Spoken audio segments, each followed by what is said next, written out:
안녕하세요. 마음의 서재입니다. 오늘 읽어드릴 책은 장편소설 비밀을 간직한 연인의 속삭임 초초난난입니다. 지은이는 오가와 이토, 옮기니는 권영주, 펴낸 곳은 RH 코리아입니다. 초초난난. 이 책은 따뜻한 힐링 소설로 각국에 수많은 팬을 두고 있는 일본 작가 오가와 이토의 장편 소설입니다. 주인공 시오리가 한 남성을 마주치는 순간 남성의 목소리가 그녀의 아버지 목소리와 너무도 닮아서 자신도 모르게 그에게 이끌리게 됩니다. 거리를 두려고 해도 자꾸만 가까워지는 둘 사이를 두고 시오리는 그저 살아있어 주기만 하면 된다고 생각했지만 그의 인생에 점차 스며드는 것이 느껴진다라고 표현합니다. 이 책에서는 일본 여행만으로는 알 수 없는 이야기를 가득 담았고 일본 고유의 아름다움을 섬세히 묘사해 놓았습니다.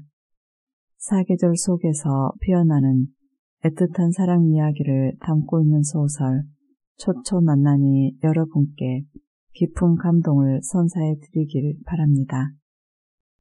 그럼 본문 리딩을 시작하겠습니다. 바람을 기다리다. 왜 그런지 매년 장마철이 되면 기모노를 팔겠다는 사람이 많아진다. 아침부터 비가 억수같이 쏟아지는 날이었다. 나는 도쿄 근교에 있는 한 미망인의 집을 찾아갔다. 그녀는 몇 년 전 남편을 앞세운 데다 약 반년 전에 외아들까지 사고로 잃었다. 자신이 입을 기모노 몇 벌만 남기고 나머지는 모조리 처분하겠다고 했다. 집도 팔고 여름에 여동생이 사는 아파트 근처로 이사할 예정이라 그 전에 기모노를 매입해달라고 의뢰해 온 것이다. 그녀는 유복한 포목 도매상의 딸이었다. 그 때문에 갖고 있는 기모노도 여간 많은 게 아니었다. 물론 센스도 훌륭했다. 하지만 무엇보다 나는 그녀의 결단 앞에 몸이 움츠러들었다. 오랜 세월 가족과 함께 살아온 집에는 품이 있는 다실이 있었고 정원은 아름다운 초목이 가득했다. 그것을 전부 버리고 죽은 가족 두 사람의 불당과 유품 몇 가지, 자신의 기모노 몇 벌만 곁에 둔 채 여생을 보내겠다는 것이다. 같은 처지였다면 나는 그런 결단을 내릴 수 있을까? 그렇게 생각하니 나는 아직 떠나보내고 싶지 않은 기모노와 허리띠, 하오리 등이 많고 집착하는 것도 많은 것 같았다. 그 자리에서 대강 견적만 내고 자세한 매입 가격은 기모노가 히메마스야에 도착하면 연락하겠다고 약속하고 이제 곧 주인이 바뀔 아름다운 집에서 나왔다. 그 뒤 조금 먼 길을 돌아 도쿄 대학으로 갔다. 산시로 연못 도피에 촉촉하게 젖어 있었다. 연못으로 몸체를 내민 바위 위에 서니 먹이를 준다고 착각했는지 비단 잉어와 거북이, 오리까지 모여들었다. 넘어지지 않도록 조심하며 쭈그리고 앉아서 수면을 봤다. 빨간 우산을 쓴 내가 또렷이 비쳤다. 연못 전체가 거울이 되어 마치 물속에도 아름다운 숲이 펼쳐진 듯 보였다. 전에는 겨울이면 이 연못에서 스케이트를 즐길 수 있었다고 한다. 바람이 강하게 분 순간 하얀 천을 펼친 것처럼 수면에 잔 물결이 일었다. 날씨가 맑은 날은 연못을 한 바퀴 돌고 집에 가지만 오늘은 그냥 왔다. 히메마스야로 돌아와 어제 반찬으로 느지막한 점심을 먹는데 전화가 왔다. 목소리를 듣자마자 이세이시라는 것을 알 수 있었다. 퇴원하셨군요. 그래, 돌팔이 의사 녀석이 겨우 퇴원 허가를 내줘서. 다행이에요. 축하드립니다. 약속 기억하지? 그럼요. 언제 걸까? 오랜만에 이세이 씨의 건강한 목소리를 들었더니 마음이 공처럼 통통 튀었다. 나는 히메마스야 벽에 붙은 달력을 보며 다음 정기 휴일을 알려드렸다. 확실하게 약속을 잡을 수 있는 가장 빠른 날이 그날이었다. 좋아. 그럼 그날은 종일 나한테 쓰는 거야. 미카엘이아나기 아나? 찾아보면 알 거예요. 거기서 12시 좀 전에 만나자고. 네, 나는 말했다. 그럼 이세이 씨는 그렇게 말하고는 일방적으로 전화를 끊었다. 나는 빨간 펜으로 달력에 동그라미를 치고 이세이 씨를 만날 약속을 메모했다. 그날은 잠시 장맛비가 그쳐 아침부터 쾌청했다. 버스를 갈아타고 미카엘이아나기로 향했다. 오늘은 흰 빛을 띤 기모노에 강에서 물놀이하는 모습을 그린 오래된 허리띠를 맸다. 옅은 푸른색이 든 유리구슬로 허리띠를 고정하니 조금 애출복 느낌이 났다. 일찍 도착하는 바람에 근처를 탐험했다. 안쪽으로 들어가니 죄 유흥업소다. 빠른 걸음으로 지나쳐 미카엘이아나기로 돌아오자 이세이 씨가 기다리고 있었다.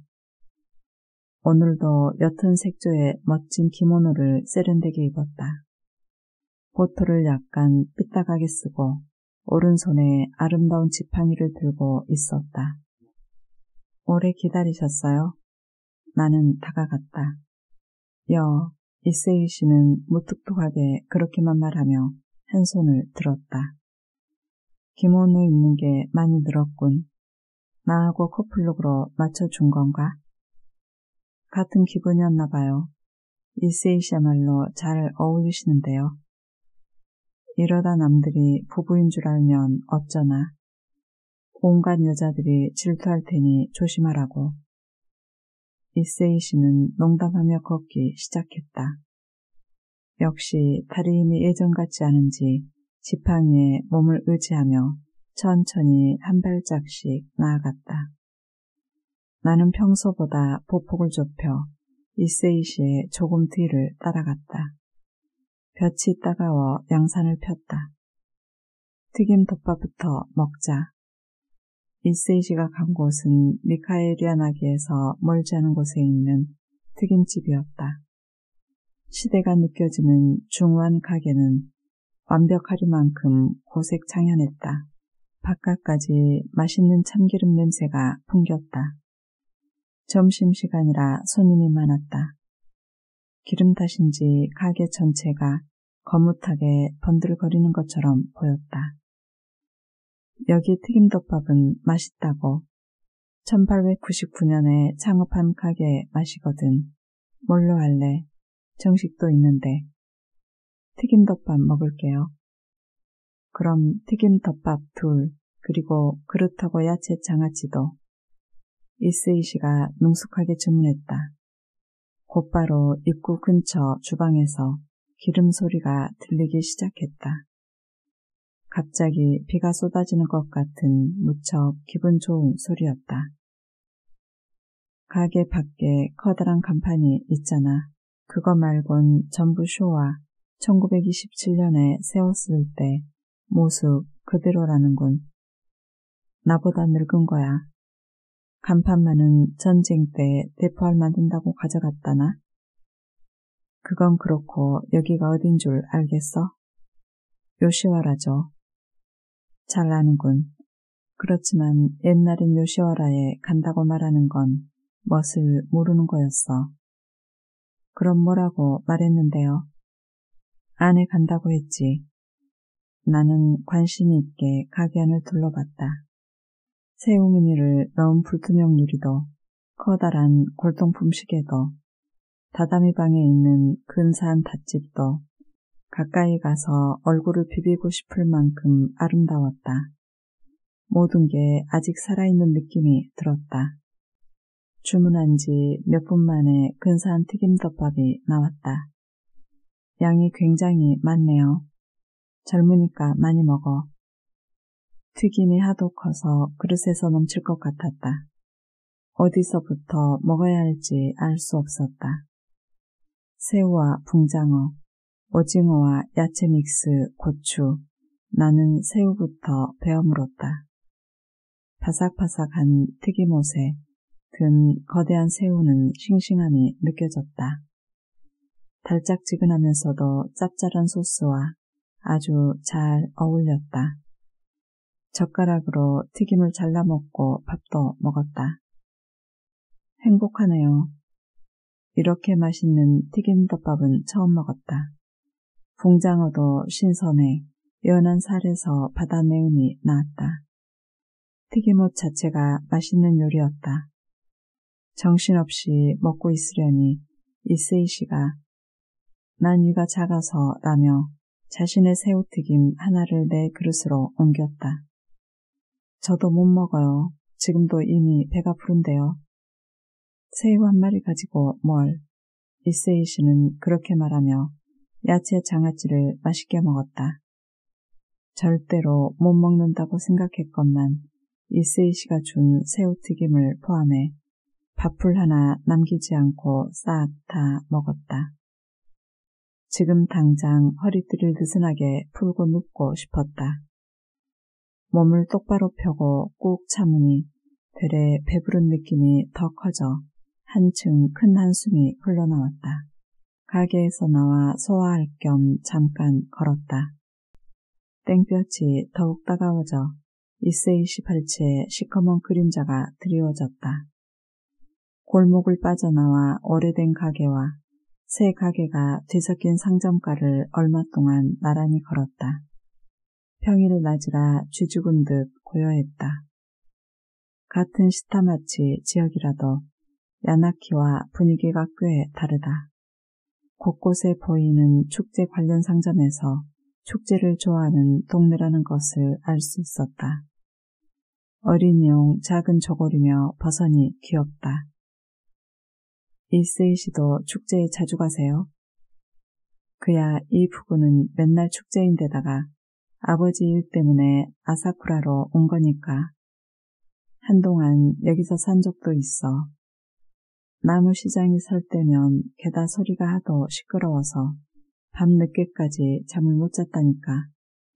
그렇지만 올해 3사 축제는 이세이 씨는 말을 중단하고 몹시 서운한 표정을 지었다. 내년도 있잖아요. 이세이 씨는 그 말에는 대답하지 않고 디저트라도 먹고 갈까 라며 왼쪽 길로 들어섰다. 고색창연한 분위기의 작은 일본 후식 가게였다.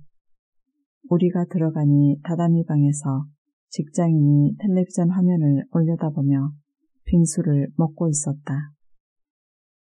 나와 이세이 씨는 카운터 자리에 나란히 앉았다. 몸을 움직일 때마다 이세이 씨 표정이 조금 허물어졌다. 역시 아직 완전히 건강을 되찾은 게 아닌 것이다. 마메칸 둘. 암리스 등 다른 메뉴도 있건만 이세이 씨는 대뜸 마메칸을 주문했다. 그게 이 집 대표 메뉴인가 보다 하고 잠자코 따르기로 했다. 오늘은 덱한테 꼭 보여줄 게 있어서. 이세이 씨가 느닷없이 정색하고 그런 말을 하기에 긴장하고 말았다. 무슨 일인가 하며 기다리고 있으려니 이세이 씨는 소매뿌리에 손을 넣어 아주 옛날 것으로 보이는 사진 한 장을 꺼냈다. 기모노가 잘 어울리는 아름다운 여자 사진이었다. 누굴 것 같나? 배우인가요? 나는 말했다. 무슨 소리? 네, 이거. 이세이 씨가 새끼손가락을 들었다. 아름다운 분이셔서 배우인 줄 알았어요. 아닌 게 아니라 미인이긴 했지. 콧날이 오똑하고 키도 크잖아. 일부러 돌아와서 얼굴을 보고 가는 인간들이 있을 정도였다고. 사귀셨어요? 물어본 순간 이세이 씨가 가볍게 머리를 가로저었다. 그땐 좋아도 좋아한다고 말할 수 없는 시대였어. 이 사진도 형한테 부탁해서 어렵게 찍은 건데 집에 당시 흔치 않았던 카메라가 있었거든. 짝사랑이셨어요? 글쎄 모르지. 눈빛으로 대화하는 것뿐이니까. 상대방이 연상이었기도 하고 하지만 딱 한 번. 이세이 씨는 입을 우물거리며 얼굴을 새빨갛게 붉혔다. 그러더니 느닷없이 말했다. 닮은 것 같지 않나? 말도 안 돼요. 전 이런 미인이 아닌거려. 나는 즉각 부정했다. 하지만 확실히 전체적인 분위기나 눈매가 조금 닮은 것도 같았다. 전에 마도카 씨가 이세이 씨의 옛날 애인을 닮았다고 말한 게 이것이었나 하고 납득했다. 당시엔 길에서 우연히 만나는 것만으로도 기뻐서 몸이 폭발할 것 같았지.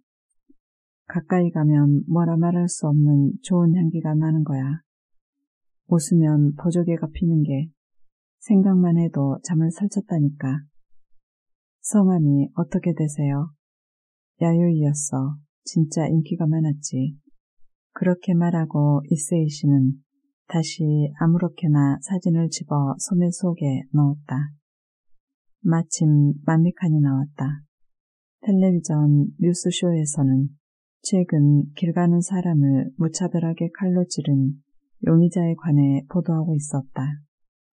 작은 스푼으로 만미칸을 떠먹었다. 반들반들 검게 빛나는 완두콩이 촉촉하고 부드러웠다. 흑설탕 시럽을 입힌 쫄깃한 한천은 매끄럽게 목을 넘어갔다. 며칠 뒤 하루이치로 씨에게서 닭고기 전골을 먹으러 가자고 연락이 왔다. 일 관계에 접대를 위해 예약해놨는데 상대방이 사정이 여의치 않아 올 수 없게 됐다고 했다. 석 달 전에 예약한 곳인데 취소하기는 아깝다고 해서 내가 대신 가게 됐다. 하루이치로 씨는 에어컨도 없는 집이니 땀을 흘려도 되는 복장으로 오라고 미리 다짐을 두었다. 이날은 마침 정기휴일이라 오후에 신인 작가의 허리띠 전시회를 보고 왔다. 아버지 뒤를 이어 40살 넘어서부터 애도 나렴을 시작한 그녀는 이번이 첫 개인전이었다. 그녀가 만드는 반폭 허리띠는 메이지이며 다이쇼 시대의 전통 문양을 쓰는데도 어딘지 모르게 현대적이고 북유럽풍의 귀여움이 느껴졌다. 리투아니아 린넨에 문양을 염색한 허리띠는 비단이나 무명에 염색한 것과 인상이 또 달랐다. 매끈한 마에 독특한 느낌이 잘 살아있었다. 그 밖에 평상복으로 활용할 수 있을 듯한 허리띠와 기모노가 많이 있어 매우 흥미로웠다. 전시회 장소가 아는 이의 갤러리이기도 해서 저녁까지 남아서 일을 거들었다. 아침부터 내리던 비는 저녁이 다 되어 그쳤다. 지금은 수채화를 완성한 직후 물통에 물처럼 탁한 색의 구름이 펼쳐져 있었다. 하루이치로 씨가 알려준 닭고기 전골집은 유시마에 있었다.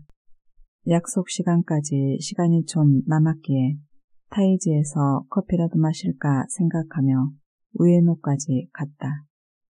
사실 유시마와 우에노는 매우 가깝다. 그런데 신호바지 거리를 끼고 있을 뿐인데도 분위기는 전혀 딴판이다.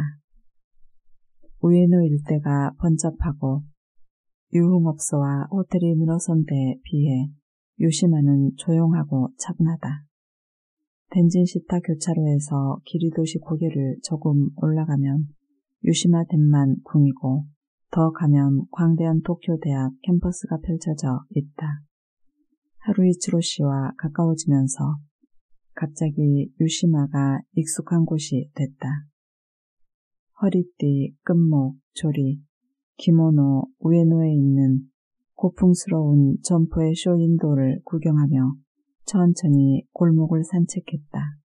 여전히 비구름이 낮게 드리워 있었다. 습기가 있어 후덕지근했다. 도중에 신호바지 연못에 우거진 연잎이 보였다.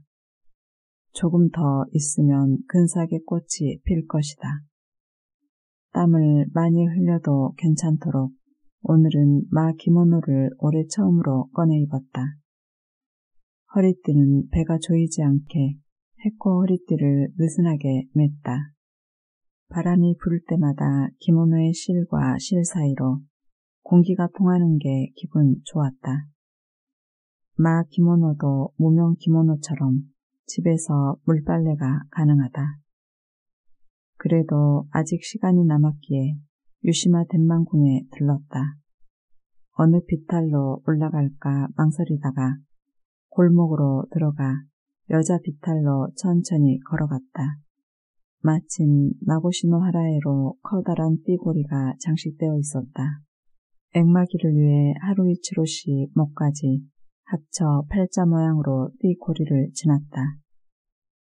그날 밤 마치 무릉도원처럼 향기로운 매화가 가득했던 경내는 잎이 힘차게 우거져 분위기가 사뭇 달랐다.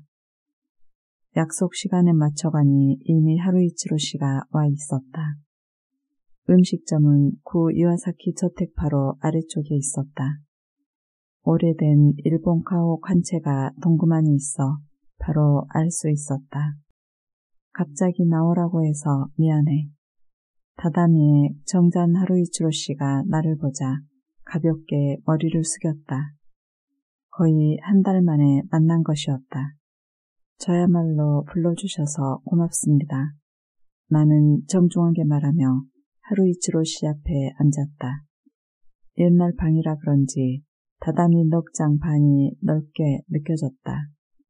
곤로와 재료 등을 넣는 밥상이 한 세트로 우리 옆에 2인용 자리가 하나 더 준비되어 있었다. 셋장지 저편에서 몇몇 사람이 연애 중인 듯 이따금 내미가 올 듯 웃음소리가 터졌다. 하루이치로 씨의 어깨 너머로 밤이 펼쳐지고 반쯤 열어놓은 창문으로 가끔 미지근한 바람이 불어들었다. 그때마다 발이 가볍게 흔들렸다. 하루이치로 씨가 데운 청주를 주문했다. 전엔 이보다 더 낡아서 바닥도 기울어져 있었는데 최근 들어 고친 모양이야. 아닌 게 아니라 하루이치로 씨에게 들은 것과는 인상이 달랐다. 아까 현관 앞에서 갯다를 벗을 때 편백향이 희미하게 났거니와 복도의 바닥이나 기둥도 반들반들 윤이 났다. 방에 깐 다다미도 새 것이다. 여기 자주 와요. 맛도 있는 데다 마주 앉아서 전골을 먹으면 어쩐지 평소 할 수 없는 이야기도 할 수 있고 그렇거든. 그렇지만 한여름에 온 적이 딱 한 번 있는데 그땐 정말 난리도 아니었어. 그때가 생각나는지 하루이치로 씨가 즐겁게 웃었다. 더 웃어줘요 라고 생각했다. 하루이치로 씨가 웃으면 내 가슴에도 꽃이 핀다. 곧 점원이 숯을 가져왔다. 빨갛게 타오르는 숯을 골로 위 제 위에 잘 쌓았다. 둥글 부채를 붙이자 하루이치로 씨도 늘 메고 다니는 배낭에서 젖부채를 꺼내 기분 좋게 붙였다. 가슴 한 복판으로 땀이 흘러내렸다. 산바리 위에 바닥이 평평한 작은 주물 냄비를 얹고 닭 육수를 조금 부었다. 국물이 끓으면 넣기 시작하세요. 점원이 부침성 있게 말하고 물러났다. 밥상에 작은 분홍빛 닭고기를 널어놓은 접시랑 파와 구운 두부를 담은 접시가 놓여있고 무죽 같은 고명도 갖춰져 있었다. 건배부터 할까? 하루이치로 씨가 그렇게 말하며 술을 따라주었다. 나도 손을 뻗어 하루이치로 씨 잔에 술을 따랐다. 건배. 나는 술잔을 두 손으로 들어 가볍게 기울였다. 냄비 바닥에서 작은 거품이 보글보글 올라왔다. 슬슬 시작해볼까? 하루이치로 씨가 자세를 바로 하고 닭고기를 집는 젓가락으로 고기를 넣었다. 뒤집어 봐서 색이 하얗게 됐으면 먹어도 돼. 전골 끓이는 역할을 도맡을 셈인가 보다. 어느새 와이셔츠 소매까지 걷었다.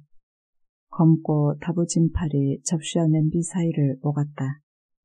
하루이치로 씨는 점원이 가르쳐준 대로 무즙에 간장을 넣고 산초가루를 조금 뿌렸다. 여기 닭고기 전골은 옛날부터 그렇게 먹는다고 했다. 이제 된 것 같은데. 뜨지 않고 가만히 있었더니 답답했는지 하루이치로 씨가 자기 젓가락으로 닭고기를 집어주었다.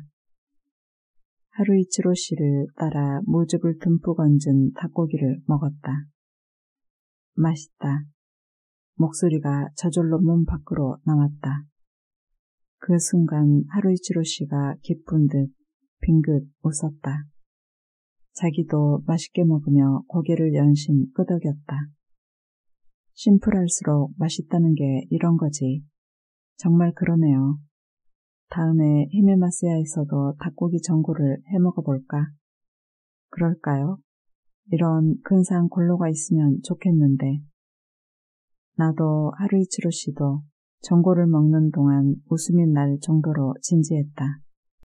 별다를 것 없는 평범한 닭고기 전골이건만 깊이가 있었다. 내장도 신선해, 간은 야들야들하고 염통은 쫄깃해서 오독오독 씹는 맛이 있었다. 이렇게 하루이치로 씨와 같은 음식을 먹는 것으로 하루이치로 씨와 몸과 내 몸을 구성하는 성분이 차츰 같아진다는 게 기뻤다. 같은 세포, 같은 냄새, 하루이치로 씨와 함께한 식사가 나이테처럼 내 몸에 새겨져 간다. 하루이치로 씨 몸에도. 창밖에 선명한 네온이 떠올랐다. 아까 우에노에서 길을 잃을 뻔했을 때 좁은 골목의 면한 호텔 앞에서 내 또래로 보이는 여자 몇 명이 휴대폰을 손에 들고 손님을 기다리고 있었다. 그 사람들은 지금 뭘 하고 있을까 문득 상상했다. 나와 하루이치로 씨가 작은 골로를 사이에 두고 마주 앉아 있는 이 순간에 멀리서 들려오는 거리의 소음 속에 아까 지나가며 본 여자들의 한숨소리, 신음소리도 있을지 모른다는 생각이 문득 들었다. 멍하니 생각에 잠겨 있으려니 복도에서 떠들썩한 소리가 들려왔다. 아, 시작했군. 하루이치로 씨가 득이양양한 표정으로 말했다. 따닥따닥 딱딱 따닥따닥 딱딱 따닥따닥 딱딱. 일정한 리듬으로 경쾌한 소리가 울려 퍼졌다. 마치 축제 같다. 나는 귀 기울여 들었다. 탭댄스를 연습한다는군. 점원들이 다 같이. 네? 나는 놀라 정말로 눈을 동그랗게 떴다. 순간 믿을 뻔했지만 그럴 리 없다는 것을 금세 알아차렸다. 완자야, 닭고기를 치는 소리. 하루이치로 씨가 말했다. 고기가 산화되니까 손님이 오고 나서 친다나. 나중에 먹어보면 놀랄 텐데 이게 또 얼마나 맛있는지 모른다니까. 도마에서 낮의 햇빛을 듬뿍 받은 것 같은 메마른 소리가 났다. 따닥따닥 딱딱, 따닥따닥 딱딱, 따닥따닥 딱딱. 리듬을 듣고만 있어도 멋대로 몸이 움직일 것 같았다. 완자를 기다리는 동안 하루이치로 씨가 도기 포트에 든 국물을 냄비에 추가했다. 소금을 좀 넣어서 마셔봐. 그렇게 말하며 준비되어 있던 작은 그릇을 건네주었다. 하루이치로 씨 것까지 소금을 2개 넣었다. 하루이치로 씨가 피곤해 보이게 내 것보다 소금을 좀 더 넣었다. 얼마 지나자 냄비 바닥에서 거품이 보글보글 올라오며 국물이 끓었다. 웃음이 나려는 것을 잡는 배의 움직임이 같다고 생각하니 나까지 웃음이 났다. 그릇에 뜨거운 국물을 부어 하루이치로 씨에게 주었다. 처음에는 맛이 깨끗했던 닭 육수는 고기를 넣으면서 맛의 깊이가 더해졌다. 닭의 감칠맛이 심심하게 나고 튀지 않아서 마시면 마실수록 은은한 맛이 퍼졌다. 맛있는데요.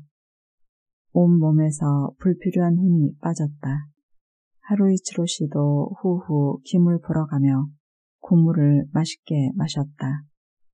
쓸데없는 게 하나도 들지 않은 청초하고 조신하고 부드러운 맛이었다. 옅은 김 너머에 내가 좋아하는 하루이치로 씨가 있다. 거리는 1m 정도. 지금은 그 거리를 억지로 좁힐 생각이 없었다. 이 정도가 딱 좋게 느껴졌다. 그러고 보니까 오늘 히메마스야의 4주년이에요. 문득 생각나 하루이치로 씨에게 말했다.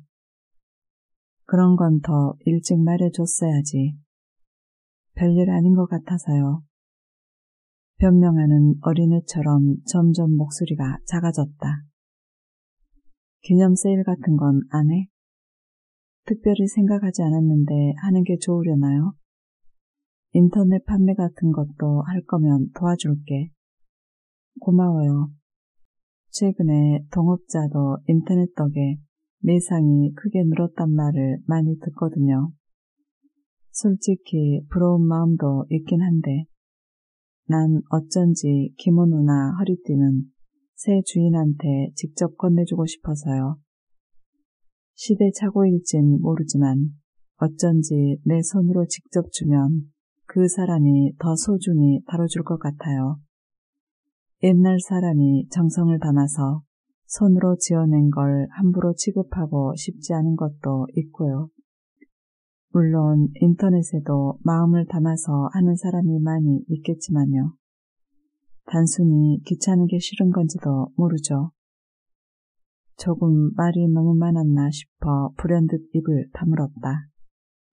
시오리는 정말 장사꾼이 못 된다니까. 하루이치로 씨가 그렇게 말했다. 오늘 처음으로 이름으로 부른 것이었다. 완자 나왔습니다. 점원이 절묘한 타이밍으로 완자 접시를 들고 나타났다. 계란하고 잘 섞어서 똑똑 떨어뜨려 드세요. 접시에 다진 고기를 얇게 깔고 가운데에 예쁜 달걀 노른자 하나가 놓여 있었다. 점원 말대로 나무 숟가락으로 잘 섞었다. 접시 위에서 고기와 달걀 노른자가 차츰 섞여 정다운 사이가 되어갔다. 나와 하루이치로 씨는 아직 이런 사이가 아니다. 달걀 노른자가 다진 고기 속에 균일하게 섞여들어 접시 위에 질척한 반죽이 생겼다. 소매가 젖지 않게 주의하며 숟가락으로 반죽을 떠 냄비에 똑똑 떨어뜨렸다. 평소에는 숟가락을 2-3개 써서 모양을 잡아가며 넣는데 이곳 완자는 연해서 숟가락으로 떠서 떨어뜨리기만 해도 자연히 동그랗게 모양이 잡힌다. 하루이치로 씨 것은 조금 반죽을 크게 떴다. 히메마스야 4주년을 축하해. 그렇게 말하며 하루이치로 씨가 내 잔에 찰랑찰랑하게 술을 따라주었다. 고맙습니다. 나는 그렇게 말하고 단숨에 잔을 피웠다. 그런 점이 좋다니까. 하루이치로 씨가 곱씹듯 말했다. 술 마시는 것을 칭찬하는 건가 했더니 아까 하던 이야기로 돌아가 장사꾼 기질이 못되는 것을 말하는 듯 했다. 돈은 생활하는데 필요하긴 해도 많아봤자 저 세상에 갖고 갈 수 있는 것도 아니잖아요. 이세이 씨가 좋아하는 무용수를 만나려고 밤이면 밤마다 다녔다는 오코노미야키 집 명물 안주인의 말을 흉내내서 말했다. 그러게. 하루이치로 씨가 내가 아니라 내 뒤로 펼쳐진 알래스카의 황량한 바다 풍경을 응시하는 듯한 눈빛으로 말했다. 완자가 익어 색이 희끄무레하게 변했다. 하루이치로 씨가 먼저 완자를 먹었다. 나도 바로 입에 넣었다. 먹는 순간 입안에서 부드럽게 풀어졌다. 거슬리는 맛이 아무것도 없었다. 담백한데도 바탕의 닭고기 맛이 뚜렷하게 자리했다. 무즙과 궁합이 잘 맞았다. 순식간에 냄비가 피어 나는 국물을 조금 추가하고 나서 반죽을 더 떠 넣었다. 다시 익기를 기다렸다. 또 바람이 불었다. 아까보다 다소 시원해졌다. 하루이치로 씨와 이렇게 마주 앉아 식사를 하다 보면 가끔 소꿉놀이하는 기분이 든다.